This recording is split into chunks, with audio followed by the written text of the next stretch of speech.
Bonjour à tous. J'ai évoqué il y a quelques semaines à travers la relation l'idée que nous pourrions confondre amour et désir lors de nos rencontres. J'aimerais y revenir pour en définir davantage les contours avec vous. Je serais parti pris de dire que la plus grande différence réside surtout dans l'intention.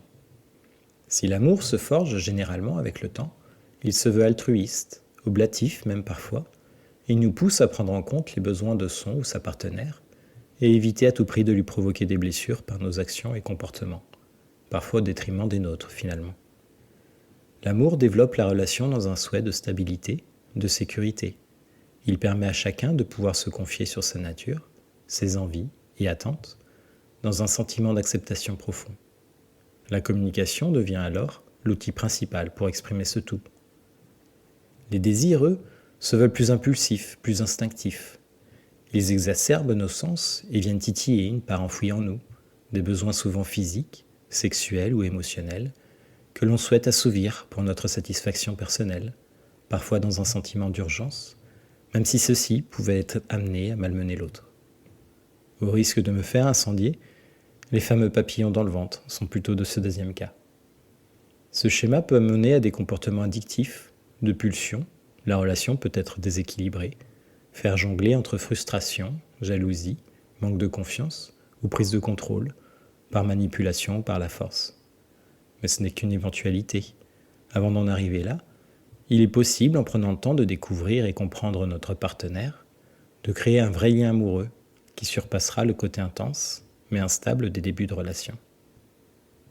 Avec du travail sur soi et une approche psychologique différente de la relation amoureuse, en portant en soi le souhait véritable de voir ce que l'on peut apporter dans une relation, plutôt que de ce que l'on pourrait en retirer, un équilibre est possible pour mener à un enrichissement mutuel.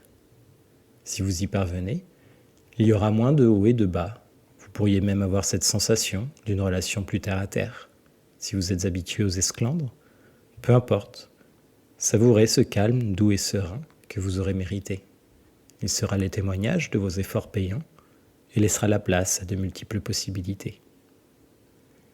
Le risque serait alors de faire le raccourci que vous allez vous ennuyer aussi intensément que vous vous êtes disputés ou offert l'un à l'autre. De commencer à comparer ce calme à vos autres relations plus intenses, qui se seront pourtant terminées, peut-être mal terminées même, mais qui seraient devenues votre référentiel. Et en déduire que vous avez déjà fait le tour de cette relation, que ce côté terre à terre ne vous convient pas, ne vous fait pas sentir suffisamment vivant ou vivante. Mais rien n'est figé. La relation est en expansion, et avant que ça ne devienne une routine irréversible, il ne tient qu'à vous de remettre de la fantaisie, de la surprise, du rythme ou de la séduction dans votre histoire. C'est peut-être d'ailleurs le cocktail des couples les plus épanouis et qui tiennent le plus la distance. De montrer à sa ou son partenaire que l'on aime toujours autant passer ce temps ensemble, que l'on veut continuellement renouveler ses vœux, créer du lien, tout en respectant l'univers de chacun. Que cet amour, en somme, n'est pas considéré comme acquis à jamais.